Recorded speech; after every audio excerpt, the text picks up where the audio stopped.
a descrucificação de Jesus Cristo através da doutrina espírita. Parece um tema realmente profundo, pretensioso, complexo, mas a bem da verdade é de natureza tão límpida e de clareza tão lapidar que realmente vale a pena estudar este assunto e vale a pena um aprofundamento maior. A princípio, vamos raciocinar em termos históricos. Quando pensamos na figura de Jesus Cristo, em sua obra, em sua missão, em sua figura, por assim dizer, nos damos conta de que, nos últimos 20 séculos, algumas pessoas têm de fato conseguido operar prodígios. Várias pessoas de várias nacionalidades têm conseguido, através da imposição de mãos, operar a cura. Algumas pessoas, sobretudo os orientalistas, os indianos, têm obtido resultados fascinantes em termos de levitação, no sentido bíblico de caminhar sobre as águas. Algumas pessoas têm conseguido diversos prodígios. Outras, por outro lado, têm entregue suas próprias vidas em função de uma causa, como Gandhi, que morreu assassinado, como Martin Luther King, que morreu assassinado, e tantos outros que pereceram por torturas e de várias maneiras cruéis através de um ideal. Portanto, operar grandes prodígios e morrer torturado por um ideal não são aquilo que a rigor erige e eleva a figura do Cristo em posição lapidar e incomensurável, como vemos atualmente. Isto é curioso porque no vídeo em que falo sobre Jesus Cristo para a doutrina espírita, demonstro que há 4 bilhões e meio de anos passados, quando a Terra estava ainda surgindo como uma bola incandescente, Cristo já era um espírito puro, um espírito crístico, encarregado ele próprio, diretamente das mãos do Criador, para o governo e a condução dos destinos da Terra, desde as mais elementares células, moléculas e átomos, até todos os processos sociológicos, humanos, científicos, religiosos e etc. Portanto, a figura do Cristo é maior pela ótica da doutrina espírita do que qualquer concepção, porque ele é o Senhor da Terra, ele é o governador da Terra, cujos missionários enviados por ele, como Buda, Zoroastro, Lao Tse, Sócrates, Platão e outros, foram mensageiros enviados por ele. A questão é que o que torna o Cristo elevado na posição inatingível em que se encontra não é o seu exemplo, rigorosamente falando, de prodígios, que na verdade não são milagres, porque milagres estão acima das leis da natureza, e o Espiritismo revela quais leis da natureza desconhecidas anteriormente se aplicam aos fenômenos que o Cristo operou, certamente de grande força magnética, inatingível para as demais pessoas que já encarnaram na Terra, porém, ainda assim, explicáveis sobre uma lei natural ainda mais complexa. Mas vejamos, a rigor, o que quero dizer é que o ato de entregar a vida e de ser torturado e crucificado e os prodígios que operou não seriam capazes de fazer a figura do Cristo permanecer como permaneceu, incólume, ou melhor dizendo, cada vez mais viva, cada vez mais atuante. O que fez o Cristo permanecer e permanecerá, por certo, cada vez mais, foi a sua doutrina. A sua doutrina de perdão, a sua doutrina de amor, a sua doutrina que prescreve condutas, prescreve posturas, postura de perdão, de benevolência, de amar aos semelhantes, aos inimigos, de perdoar. E naturalmente, em suas parábolas, isto se desdobra de maneira maravilhosa, porque as parábolas do Cristo visavam, trazidas diretamente pelo seu olhar perscrutador, visavam nos mostrar realidades que pudessem sofrer inúmeras atualizações ao longo do tempo, sem, no entanto, perder a sua essência. As parábolas, que eram revestidas de uma doce e suave fantasia, podem ser atualizadas no contexto de hoje, para as realidades que vivemos hoje, sem que percam com isso sua força educadora, sem que com isso percam a sua moralização e sua moralidade inabaláveis. A questão, portanto, é que do que o Cristo viveu no momento em que esteve entre nós, o que principalmente se destaca de maneira absolutamente divina foi a sua doutrina. Não que os prodígios que operasse não tivessem grande aspecto de maravilha, grande aspecto de novidade, e que certamente ninguém conseguia igualar-se a ele, e atualmente também não conseguem, mas a questão é que muitas pessoas ao longo do tempo desenvolveram faculdades curadoras, faculdades até certo ponto, como dizem determinadas religiões, milagrosas, eis que eles não conhecem determinadas leis da natureza, por isso lhe atribuem a designação de milagres. Mas várias pessoas já passaram por essas situações de conseguir curar pela imposição de mãos, de conseguir levitar. Portanto, a rigor, certas situações não são aquelas que caracterizam a figura do Cristo no nível em que se encontra, e sim a sua doutrina, a sua prescrição de condutas. E o interessante disso é que, quando a doutrina espírita vem no século XIX, enviada justamente pelo Cristo, que previu a sua chegada na ocasião em que a terceira revelação foi predita por ele. Tem um vídeo exatamente sobre isso, o vídeo 32 da terceira revelação, anunciada pelo Cristo: vos enviarei o Consolador, o Espírito de verdade, que trará aquilo que eu não pude dizer, porque vós não estavas preparados ainda para receber estes ensinamentos.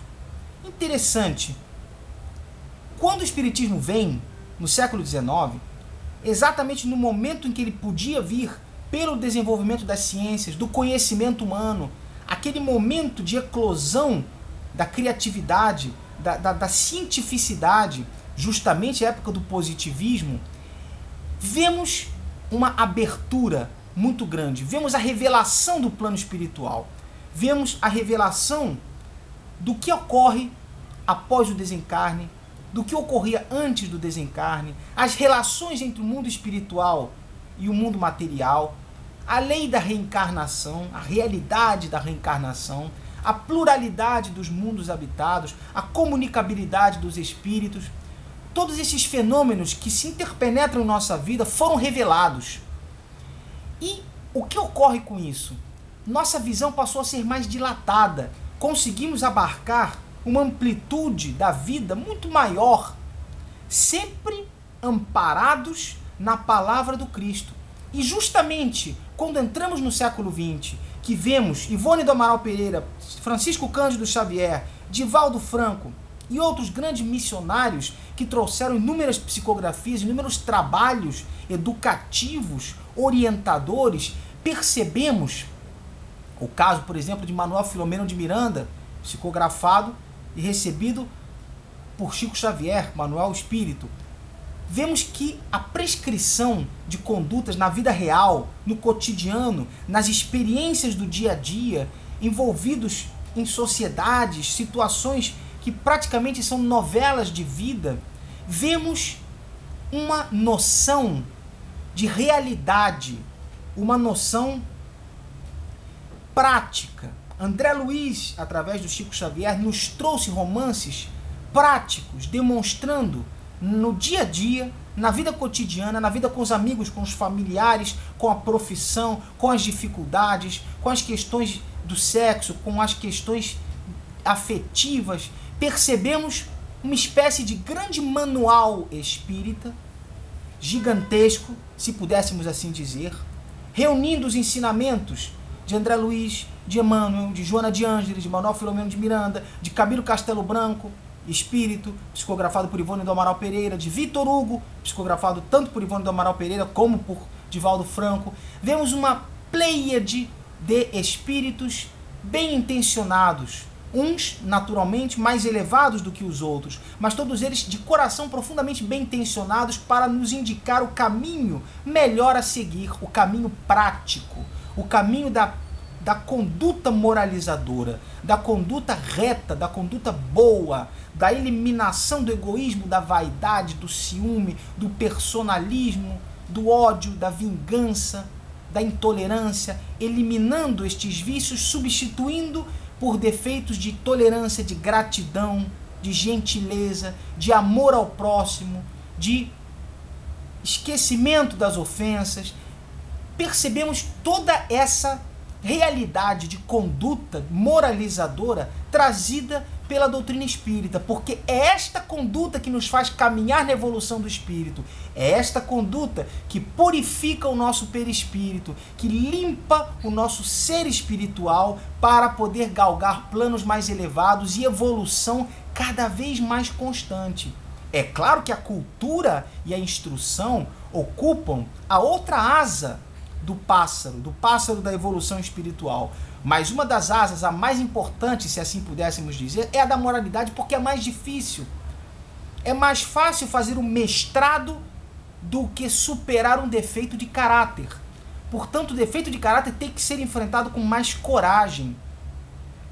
E aí começa a se deslanchar, começa a se esmiuçar a questão da descrucificação do Cristo. Porque as doutrinas que vieram a partir da época do Cristo, as religiões tradicionais, que sofreram naturalmente aquele tacão pesado dos interesses sectários, dos interesses eclesiásticos, aquela situação de interesse econômico, aquela forma de mascarar os ensinos do Cristo, de eliminar de forma até certo ponto dolosa, criminosa, a questão da reencarnação. Tudo o que foi se sobrepondo à palavra verdadeira do Cristo durante esses 20 séculos fizeram com que, na impossibilidade de realmente pegar a palavra do Cristo, amai vossos inimigos, na impossibilidade de realmente concretizar a palavra do Cristo, as religiões passaram a se focar em outros aspectos que tirassem a atenção do principal, que é a conduta moralizadora, que é a postura humana de perdão, de caridade, a ação humana no bem. Ao desviar as doutrinas tradicionais, as religiões tradicionais, ao desviar esse foco, condicionaram o foco na figura humana do Cristo, baseados naquelas palavras mal compreendidas. Eu sou o caminho da verdade, da vida, e ninguém vem ao Pai senão através de mim. Quando Cristo disse estas palavras famosas, famosíssimas, não queria ele, a bem da verdade, condicionar a salvação humana, o caminho do ser humano, a sua figura humana do Cristo, a sua figura emblemática, pura e exclusivamente. Eis que aquele que perdoa seus inimigos, aquele que ama, aquele que procura agir na ética e no bem, ele está sendo cristão, mesmo que nunca tenha ouvido falar o nome de Jesus Cristo em sua existência. Porque não é a figura emblemática, a figura desenhada que representa. O que representa é o ensinamento e a doutrina do Cristo. E é por isso que, ao desviar a atenção, como acabei de falar, as doutrinas tradicionais criam as imagens, criam a figura mítica, o mito da cruz, criam aquela cruz que se destaca como principal. O Cristo, então, ele é constantemente crucificado, ele é visto, ele é sentido naquela imagem. Naturalmente, não é uma crítica a essa postura, é apenas a percepção de que a dor do Calvário, que certamente tem a sua relevância incomensurável, não é o que se discute aqui, mas a dor do Calvário, a figura crucificada, isto, para muitas religiões e para muitas pessoas, acaba sendo mais importante de tudo, muito mais importante do que as palavras que o Cristo trouxe. Então as pessoas muitas vezes se debulham em lágrimas, em adoração a uma figura, esquecendo-se do principal, que é o seguinte: além dos prodígios que o Cristo operou, além da morte na crucificação, a pergunta é: o que o Cristo disse? O que ele falou? O que ele pregou? O que ele pregou em termos de conduta humana? Este é o principal ensinamento. Amai a Deus sobre todas as coisas e ao próximo como a ti mesmo. Não falou ele frequentai templos, não falou ele acendei velas, não falou ele cultuar imagens, não falou ele atendei a paramentos exteriores, a dogmas e a sacerdócios. Não falou ele isso, falou ele sim: amai a Deus sobre todas as coisas e ao próximo como a ti mesmo, e outras prescrições de conduta.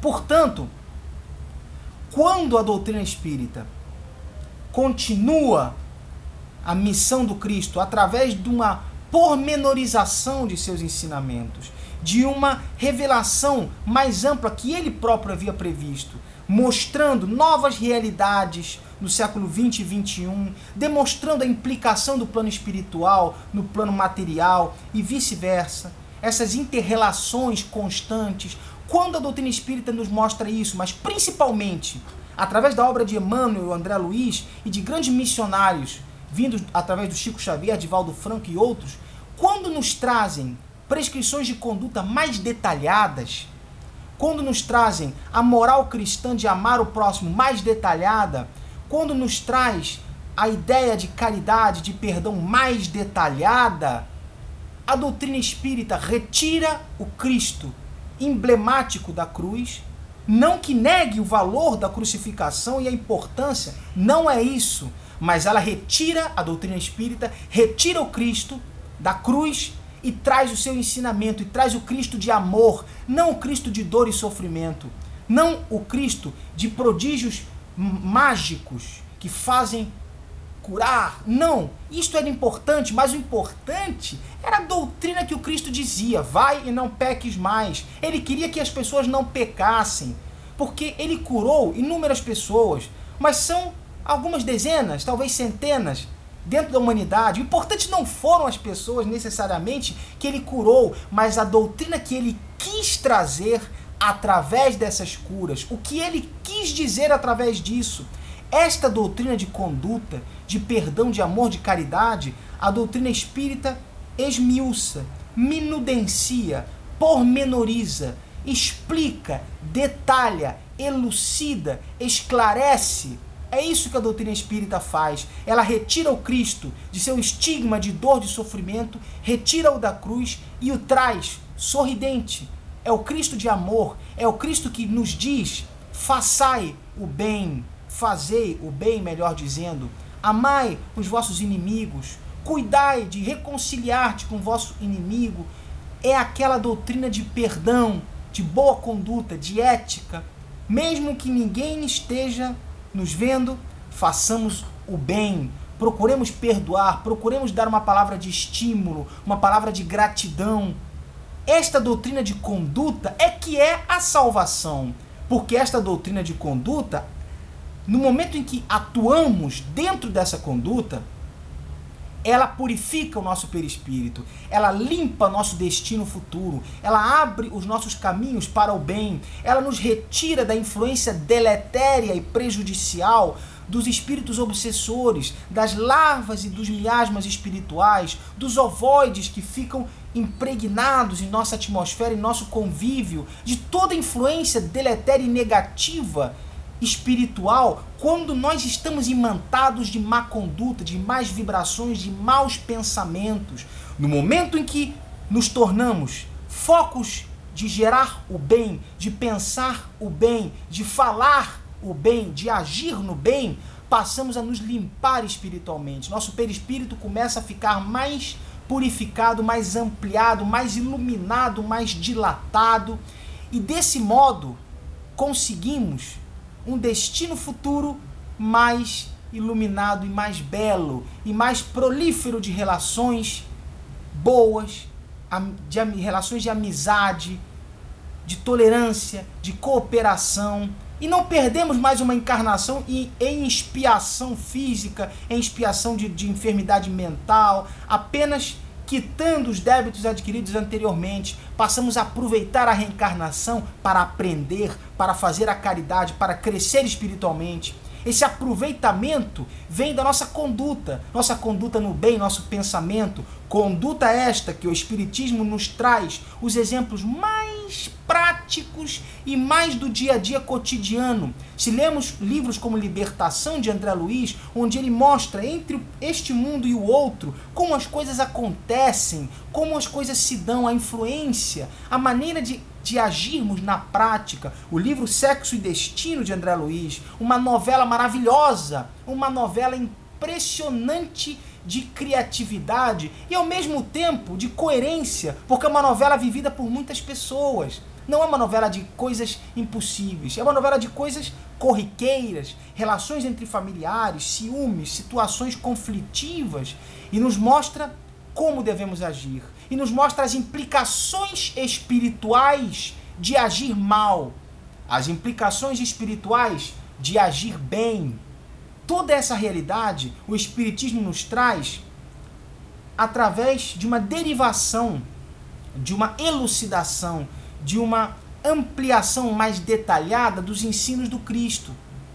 Eis que a relação entre a doutrina cristã, o cristianismo verdadeiro, e o Espiritismo é como continuadores. O Espiritismo, como terceira revelação, continuou o cristianismo.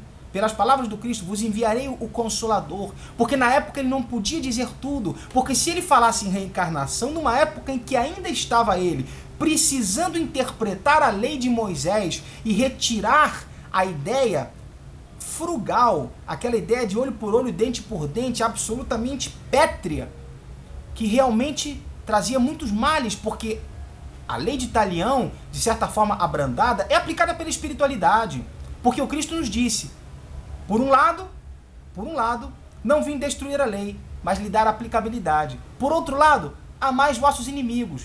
E a lei de Talião, que Moisés dizia? Ele não contradisse Moisés. Então, temos que interpretar a lei de Talião de Moisés por essa ótica. Ou seja, a lei de Talião de Moisés tem o seu fundamento aplicado pela espiritualidade, mas a nós, encarnados, cabe o perdão aos inimigos. Não somos nós a fazermos com as mãos, aplicarmos com as nossas mãos a lei de Talião. Não somos nós. Portanto, a reencarnação é a chave que explica todos esses fenômenos, porque nos amplia o antigo olhar fechado para a imortalidade da alma. Percebemos que hoje vivemos consequência do que já fizemos, e amanhã viveremos o que estamos construindo hoje. Nossa vida passa a ser ampliada, o ângulo de visão. Passamos a entender as enfermidades como degraus evolutivos, os casamentos conflitivos, as situações familiares problemáticas como degraus evolutivos. Toda encarnação é um degrau evolutivo. O perdão é necessário, porque sem o perdão viremos novamente, de forma mais dolorosa, quitar aquele débito que ficou lá atrás guardado no tempo. Portanto, o Espiritismo descrucifica o Cristo porque retira a visão para o foco único e praticamente centralizado da dor do Calvário, da crucificação, dos milagres e da injustiça que os homens praticaram com Cristo. Nada disso é questionável, porém, o foco principal que a doutrina espírita visa trazer não é repetir constantemente a crucificação do Cristo e levá-lo novamente para a cruz, é tirá-lo de lá, trazer o Cristo de amor, o Cristo de conduta, para nos ensinar a viver e não desaproveitar a reencarnação onde nós estamos inseridos. O Cristo, então, passa a ser aquele amigo sublime que nos prescreve a conduta mais adequada para que nosso destino vá sendo semeado de flores, e o nosso caminho cada vez mais vá sendo mais florido, mais belo, e que possamos construir a nossa evolução sem tanto sofrimento, construir o nosso aprendizado, as nossas ações de caridade sem tanto sofrimento, a caridade sem tanta dor, porque carregamos tantos débitos de encarnações anteriores que quando chegamos aqui, é com muita dor que construímos as coisas. Portanto, Cristo, ele vem nos dizer para atuarmos no bem, para darmos o nosso tempo em favor do próximo que precisa, para agirmos com essa ética e essa beleza que vem da caridade, do perdão, da alegria, do estímulo, da camaradagem, do encontro, do amor. E este Cristo é o Cristo que a doutrina espírita nos traz, nos mostra e traduz o seu pensamento e amplifica o seu pensamento através dos missionários que Chico Xavier psicografou, Divaldo e outros tantos psicografaram. Obras absolutamente maravilhosas, mas muito mais centradas numa realidade prática, conforme diz no Livro dos Espíritos. O Espiritismo traz um conhecimento sem parábolas, porque a idade da humanidade atual não é mais aquela que necessitava de parábolas para compreender. Necessita ela hoje de ensinamentos mais objetivos. No momento do Cristo, precisava ele trazer parábolas para que elas sobrevivessem ao tempo e hoje fossem aplicadas na atualidade. A parábola, então, era uma ferramenta do Cristo, para que hoje, com a mesma ferramenta, nós possamos construir um entendimento sobre o destino, um entendimento sobre a vida que nós teremos daqui para frente na realidade prática. E o Espiritismo, portanto, ele amplifica, amplia este ensinamento para a vida prática, para o ensinamento prático. Esse é o ponto principal que a doutrina espírita nos traz e nos demonstra de forma bem clara e bem elucidadora. Desta maneira, então, descrucificando o Cristo, trazendo o Cristo de amor e não o Cristo de dor. Este é o ponto principal. Agradeço imensamente a atenção de todos. Fiquem na paz de Deus e Deus os ilumine a todos. Muito obrigado pela atenção. Forte abraço.